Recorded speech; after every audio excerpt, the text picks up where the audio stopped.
Ignition sequence start. 6, 5, 4, 3, 2, 1, 0. All engine running.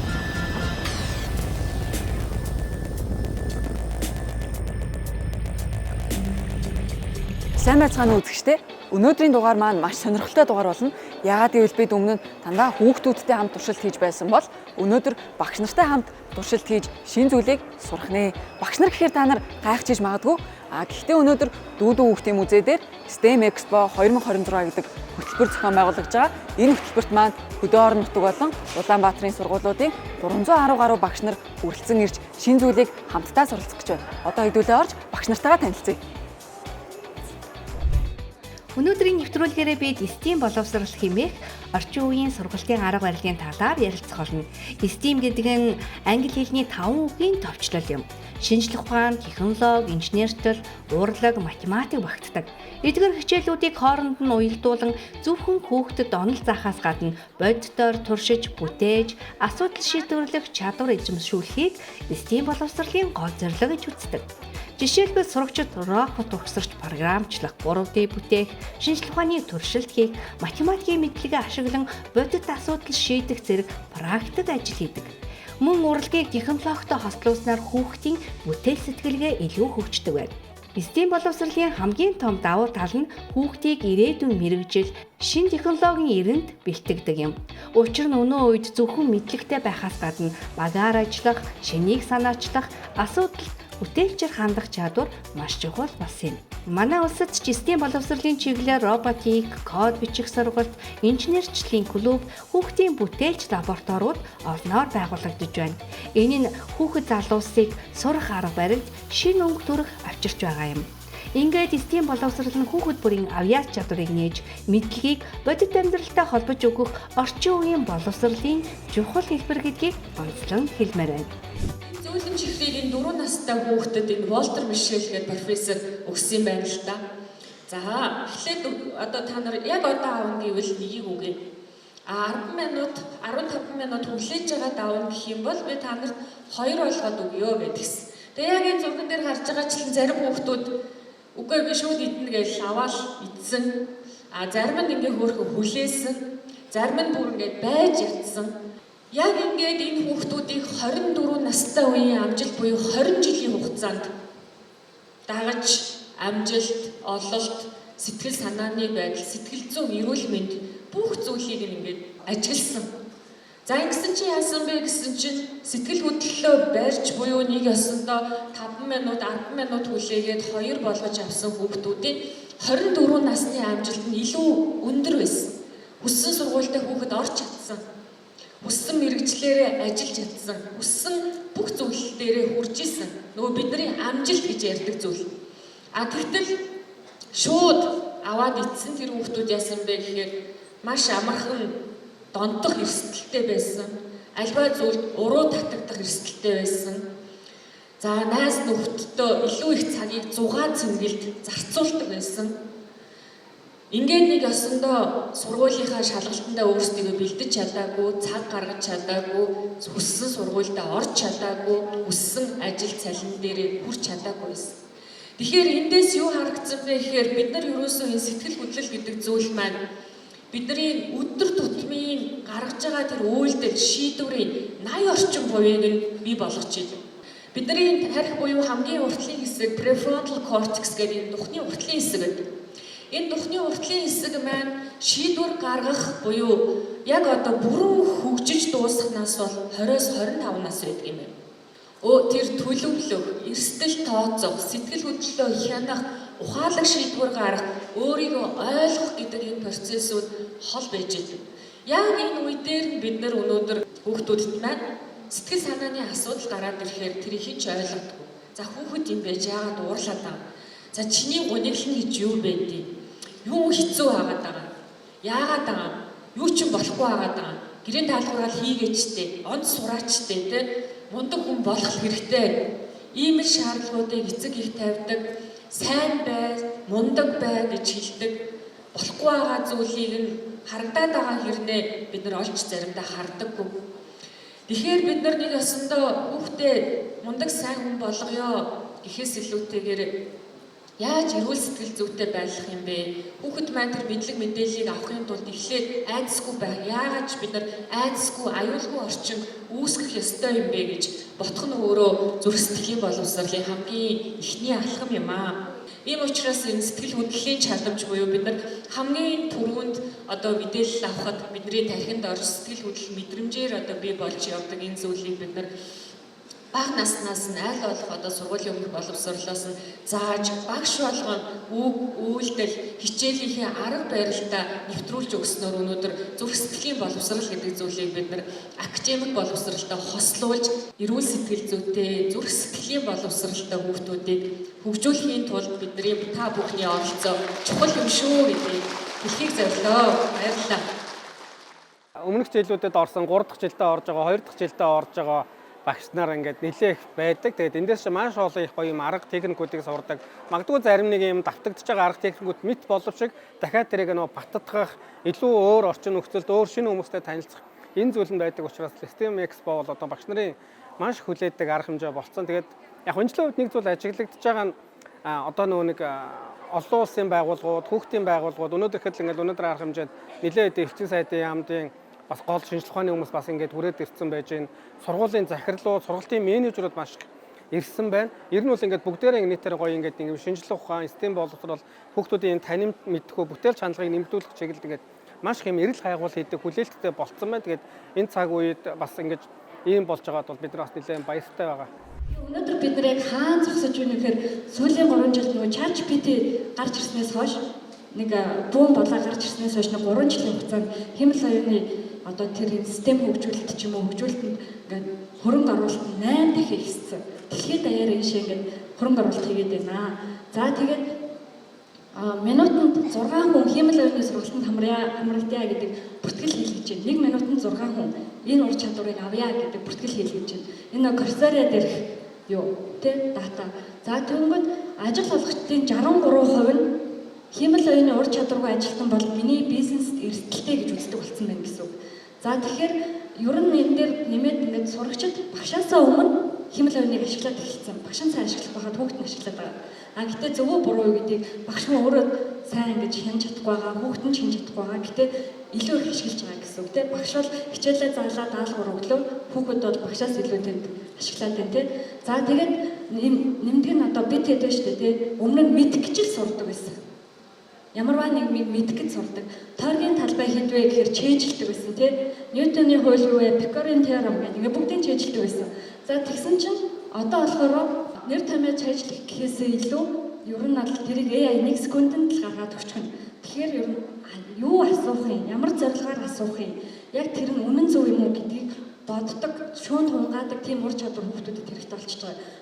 За тэгээд энэ нөгөө Microsoft-аас гаргасан 2025 оны тайлан байгаа даа. Тэгэхээр хэмэл оюун ухаан яг ингэж гоцойтол хийхний эдэмжилтэд шууд хэрэглээд орж байгаа байхгүй юу? Энэ юу хэлээд байгаа юм бэ гэхээр одоо өмнө нь ингээд metaverse гэх юм уу, блокчейн гэж гарч ирэлсэн. Бидний амьдралд огт хэрэглээнд ороод байгаа даа. Хэмэл оюун ухаан бол яалтчгүй гар утас интернет өдөр тутмын хэрэглээнд энийг зөв ашиглаж сурах ур чадвар авах нь хамгийн чухал. Тэгээд багш нар маань энийг одоо яаж ашиглах ёстой, яаж одоо хүүхдүүдтэй сурах ёстой гэдгээ өөрөө сурахгүй байх юм бол ер нь аль улс үнснээрээ бас ер нь одоо эрсдэлтэй болж эхэлж байгаа гэсэн үг. Монголын олон багш нар за сурыг хөгжиж илүү STEM талаар мэдээ гэд ингээд хүсээд зориглоод хичээгээд одоо Монгол орны өнцөг булан бүрээс зорин ирж байгаад маш их баярлж байна. Багш нараараа бас маш их бахархаж байна. 1, 2, 3, 4.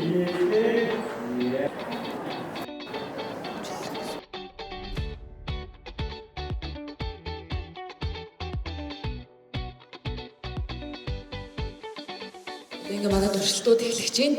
Эхний туршилт маань болохоор нууц захидал гэдэг нэртэй туршилт байгаа. За жижиг аягийн дотроо нэг халбах шок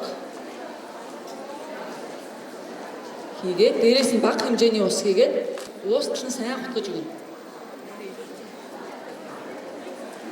За бүгдээрээ соодынхоо уусмлыг найруулад болсноо гараар өгчий.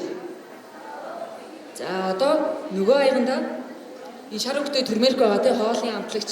Энэ бол дэлгэрүүдээр зарагдчихдаг. Энэ амтлагчаасаа 2 албыг хийнэ. За дээрэс нь гар ариутгачаа нэмж өгнө. Гар ариутгах дотор маань спирт агуулгаж байгаа учраас энэ спирт нь бол манай туршилтанд одоо өнгөө өөрчлөлтөнд тусалж байгаа гэж ойлгож байна.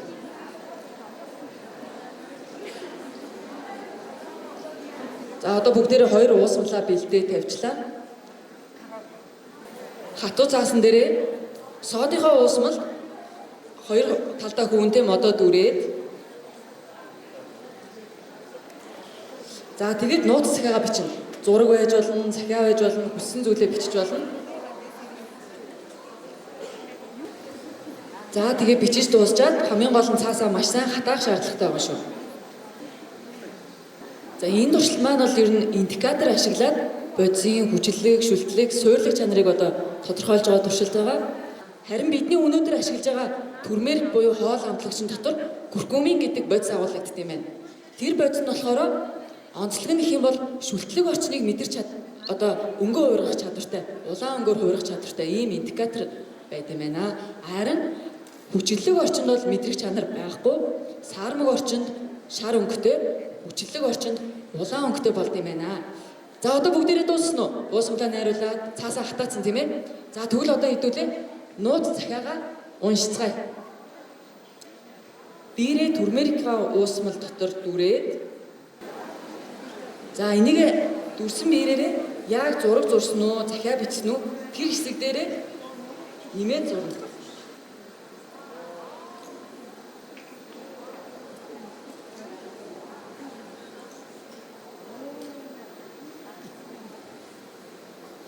За яг сая хэлсэнчлэн сод маань өөрөө шүлтлэг шин чанартай тийм ээ. Шүлтлэг шин чанартай учраас турмерик дотор агуулгадж байгаа куркумин нь түүнийг мэдрээд өнгөө уургаж байна. Энэ бол индикаторын нөлөө байгаа шүү. За багш нар маань зурсан зураг эсвэл бичсэн цааснуудаа бүгдээрээ өргөе.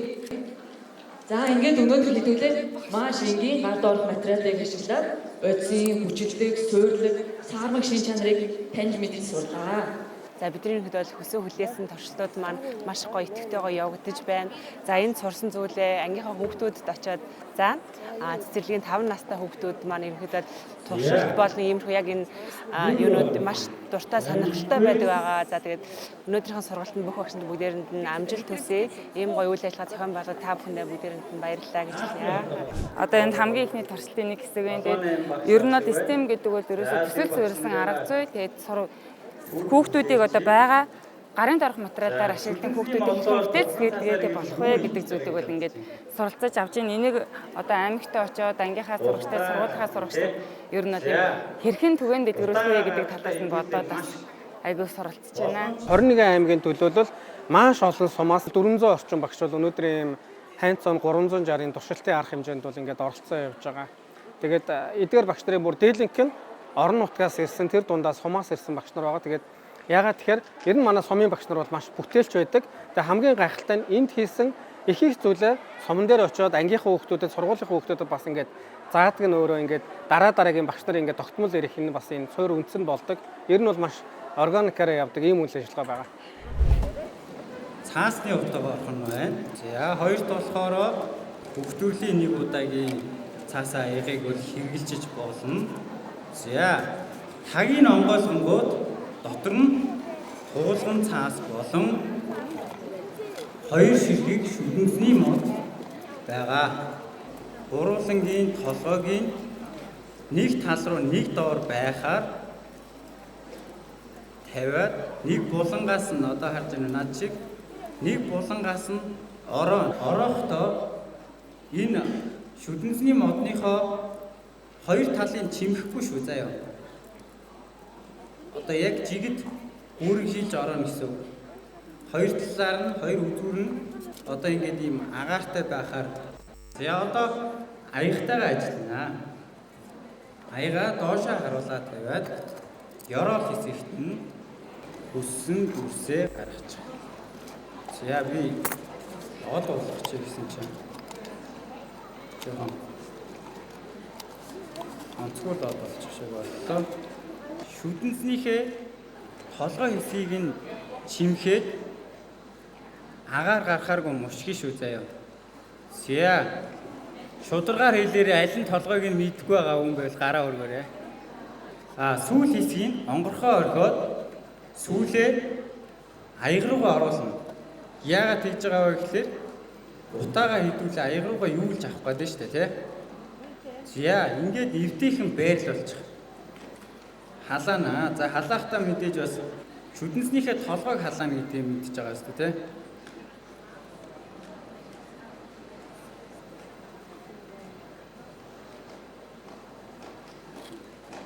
За ингээд сая анзаарсан бол шүдэнс маань асцсан байгаа. За энд ингээ утаа нь юулэгдэж байгаа. За бүгдээрээ яаралгүй сайхан 50 гол нь аюулгүй байдлаа хангаад гараа төлөхгүй, гаалаа алдахгүй туршилтаа хийш. Зөөлхөн ингээд чимхэд яаж гарч байгааг харж байна уу? За бага ангийнхан, дунд ангийнхан, ахлах ангийнхан алинд нь ч ашиглаж болно. Маш олон ойлголтуудыг тайлбарлаж олно, тий? За магадгүй энэ дээр ингээд нөгөө тогтмол байгаа потенциалын энергийг хөдөлгөөний энерги, кинетик энерги болгож जैन, тий? За тэгэнгүүт агаарын даралтыг тайлбарлаж олж जैन. За дээрэс нь энэ утаа ингээд хол яваад байгаа нөрөө инерцийг тайлбарлаж болж जैन гээд. За ингээд миний туршилт дуслаа. Баярлалаа. За манайхаа 3 дахь жилдээ амжилттай зохион байгуулж байна. Ерөнхийдөө бол жил болгоны туршилтууд өөр байдаг. За хэзээж туршилтуудаа давхцаалдаггүй. За энэ жилийн болохоор илүү нэг олдод сайтай. За тэгээд багш нар маань ялангуяа нэг ангийн 40-50 хүүхдүүдэд авдаг учраас гарын доорх материалуудыг ашиглаж хийж байгаараа даваад. Science Teacher Community гэсэн Facebook групп байдаг. За энэ групп дээр бол багш нар маань яг ингээд маш үр дүнтэй хэрэгжүүлж байгаа туршилтуудаа бусадаа түгээгээд явдаг. Мэдээж өөрсдөө ашигласан илүү сайн туршилтууд, илүү сайн санаачлагаа тэр групп дээр хуваалцаа тэр групп нэлээд сайн идэвхтэй явдаг байгаа. Би Сэлэн аймаг Сант Сумаас ирсэн. За 5 дахь жилдээ багшилж байгаа бага ангийн багш байна. За тэгээ өнөөдрийн сургалт маань үнэхээр сайхан болж байна. За тэгээ гар дорх материалаа ашиглаад сонирхолтой туршилтуудыг хийж байгаа маань үнэхээр амьдралд ойр тэ тэгээ хүүхдүүдтэй заахад амархан тэр хүүхдүүдийг сэтэлцүүлэхэд үнэхээр үр бүтээлтэй байх болов уу гэж бодож байна. За миний хувьд бол анх удаага энэ хөтөлбөрт оролцож байгаа. Өнгөнүүдээ бүлэнгийн өглөөнөөс хойш маш олон үйл ажиллагаа болсон. Ер нь багш нар болон ер нь сургалтад маш их өр өгөөжтэй тийм сургалт болж байна.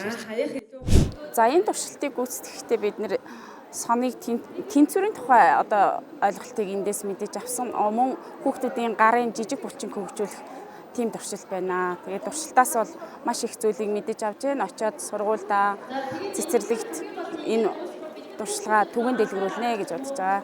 За ширээгээ чөлөөлөөд 8 ширхэг цаасаа дэлгэе. Агарын бөмбөлөг маань нэлээд өндөр урт байхын тулд бүгдээрээ 2 цаасыг хооронд нь холбоод нийт 8 ширхэг цаасаа 4 ширхэг болгоно гэсэн үг. За цавууга түрхэхдээ 1 см гэртээ түрхэнэ. 1-1.5 байхад л болно. За бэлэн болсон цааснуудаа ингээд уртааш нь нугалчаарай. За би харуулъя. За нийт 4 ширхэг ийм урт цаастай болох ёстой. Цэцгийн цаасныхаа битүү талд нь шоглооныхоо урт шулуун хэсгийг тааруулна. Цэцгийн цаасныхаа задгай тал руу ном хэлбэрээ харуулна. За энэний байрыг солиулсан бол тэгээд агарын бөмбөлөг маань болохгүй. За хамгийн түрүүнд дууссан 5 агарын бөмбөлгийг яг энэ тайлбарны урд бүгдээрээ хөөрөх хийшөө.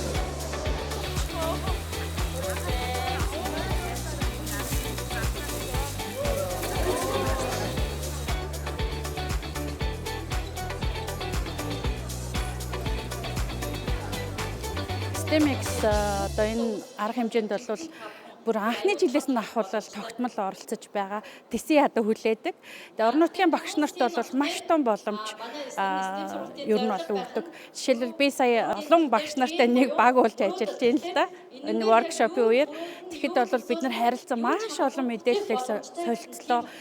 STEM бол өөрөө боловсролын хамгийн цоо шин тренд болж байгаа юм чиг хандлага ийм боловсрол юм байгаа. Үүнийг бол цогц хөгжлийн боловсрол гэж хэлж болдог. Ягаад гэвэл үүнтэй холбогдохгүй хичээл гэж байдаггүй.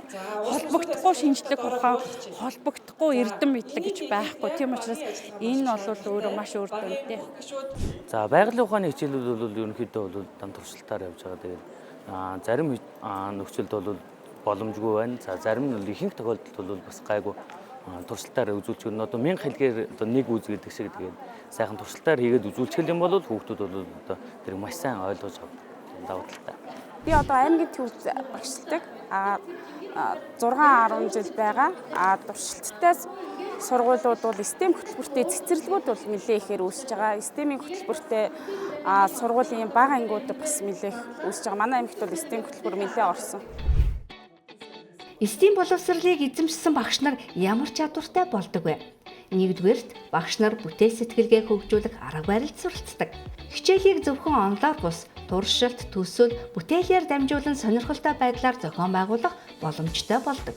Хоёрдугаар асуудал шийдвэрлэх ур чадвар нэмэгддэг. Багш нар бодит амьдралтай холбоотой даалгавар боловсруулж, сурагчдыг шүүмжлэлтэй болон логик сэтгэлгээгээр асуудалд хандахад чиглүүлдэг. Мөн нэг хичээл хэд хэдэн шинжлэх ухааны мэдлэгийг уялдуулан заах арга зүйг эзэмшдэг. Ингэснээр сурагчид мэдлэгийг салангад бус хоорондоо холбоотойгоор ойлгох боломж бүрддэг. Ингэхээр STEM боловсрол нь маш олон давуу талыг авчирдаг. Өөрөөр хэлбэл багаар ажиллах, хамтын ажиллагааг дэмжих, судалгаа суурилсан сургалт зохион байгуулах чадварыг мөн хөгжүүлдэг. STEM боловсрол эзэмсэн багш бол зөвхөн мэдлэг дамжуулагч бус сурагчдыг нээн хөгжүүлэгч, бүтээл сэтгэлгээний чиглүүлэгч болдог байна. Өнгөрсөн 12 сард манай дүүдүүдээр манайхан зохион байгуулсан. Тэгээд бараг хүүхдийн байгууллага, олон улсын байгууллага, манай UNICEF-ийнээс сая ирсэн хүүхдийн олон байгууллагын төлөөлөл 30-аад хүн эднэргээд манай дээр 3 цагийн воркшоп хийсэн. Тэгээд үр дүн маш гайхалтай болсон л доо. Тэгээд тэн дээр бид нар юуг шийдэх гэж байсан бэ гэхээр Монгол хүүхдийн хөгжлийн нэг нэгдсэн нэг дүр зургийг гаргая гэж хичээсэн. Бид нар дандаа хүүхдийн хөгжил ярьдаг. Тэгээд хүүхдийн хөгжлийг зарим нь болохоор нөгөө одоогийн хүүхдүүд босхгүй гэдэг. Зарим нь болохоор бид нар үнэхээр генүүд байдаг, цуснд нь байдаг, бид нар ийм байдаг. Үнэхээр дэлхийд онцгой байдаг. Тэгээд хамгийн тавьсан ихний асуулт нь за тэгвэл хөгжсөн хүүхд гэж яг хэнийг хэлэх гээд байгаа юм гэдгээр. Тэгсэн чинь бараг 100 санаанууд ирсэн. Ийм байна гэдэг бүх хүмүүсээ гээд тэгсэн чинь бидний төсөөллөөгөө маш олон өнцгүүд 10 минутын дотор гараад ирсэн. Ингээ харж байгууд бид нар өргөн өнцгөр харчиж байгаа байхгүй юу? Хөгжсөн хүүхдүүд ийм олон тодорхойлолтууд байж болох юм байна гэдэг. Зүгээр яг бодит байдал дээр хүүхдийн хөгжил саад болоод байгаа хүчин зүйлсүүд яг юу байгаад гэдгийг тодорхойлъё гэсэн. 60-70 санаанууд ирсэн. Хоёр дахь нь болохоор тэгвэл өнөөгийн монгол хүүхдүүд яг тэр нийтлэг сул талууд нь юу байгаа тэрийг тодорхойлъё гэсэн. Дахиад 50-60 санаанууд ирсэн. Маш олон хүмүүс санаанууд өгсөн. За гурав дахь нь болохоор сул тал гэсэн. Гурав дахь нь болохоор үнэхээр онцгой давуу талууд чинь тэр юу ч юу гэдэг.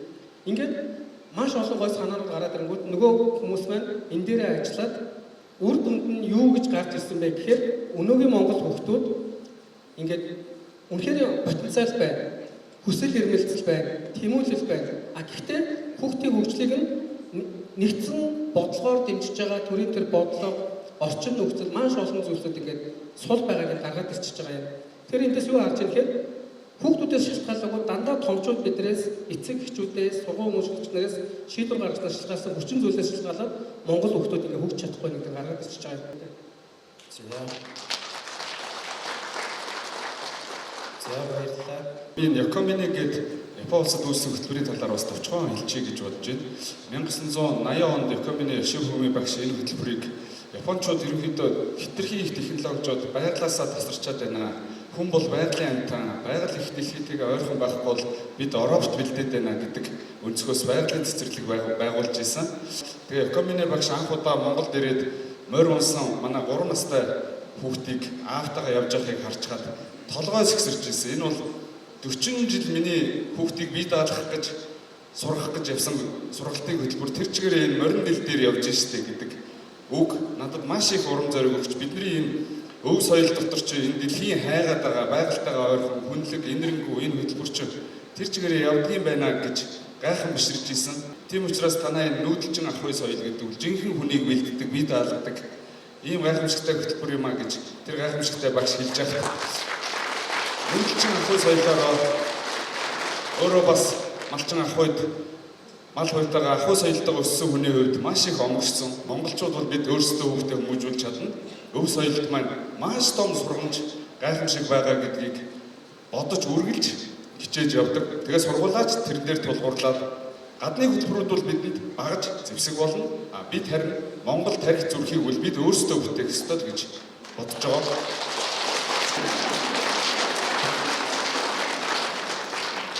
Боловсрогчдоос би асуултаа ер нь одоо ингээд маш олон сурч мэдээ, хөгжиж гэсэн хүсэл тэмүүлэлтэй багш нар ирсэн байна. Та тэгээд ер нь Монголын багш нар ямар байгаасаа гэж хүсдэг вэ те? Багш нар бүгд яг хүүхдүүдээ аягүй сайн ойлгодог. Бүх хүүхдүүдтэй хоорондоо ялгаатай гэдгийг мэдэрч чаддаг, ажиглаж чаддаг, анзаарч чаддаг байгаасаа л гэж би боддог. Тийм ч учраас манайх одоо яг ангийн багшийн гарын алга гэж ном гаргаж бүх сургуульд тараасан байгаа. Тэгээ тэн дээр бол би юу гэсэн бэ гэхээр ангийн багш бол ерөөсөө хүүхд болгоны цаана нэг өөр ертөнц байгаа гэдгийг ойлгож аваад магадгүй зарим хүүхдүүд хурдан ойлгодог, бүгдийг мэдж байгаа мөртлөө юу ч дуурдаггүй ч хүүхд байгаа, юу ч ойлгохгүй сандраад ичээд сууж байгаа ч хүүхд байгаа. Тэгэхээр тэр болгоныхын онцлог тааруулсан байдлаар одоо ажиллаж чаддаг. Мэдээж хэцүү л дээ богинохон хугацаанд бүгднтэй өөрийнх нь онцлогийн дагуу ажиллахад хэцүү тэрийг бол би ойлгож байна. Гэхдээ ямар ч байсан тэрэн дээр одоо яг мэдрэмжтэй ханддаг хүүхд болгонд өөрт нь өөргөц байдлаар бүгдийг одоо хэнийг ч үлдээлгүй бүгдэнд нь хурж ажилладаг ийм багш байгаасаа л гэж хүүхдийнхаа багшиг тийм байгаасаа л гэж боддог тийм.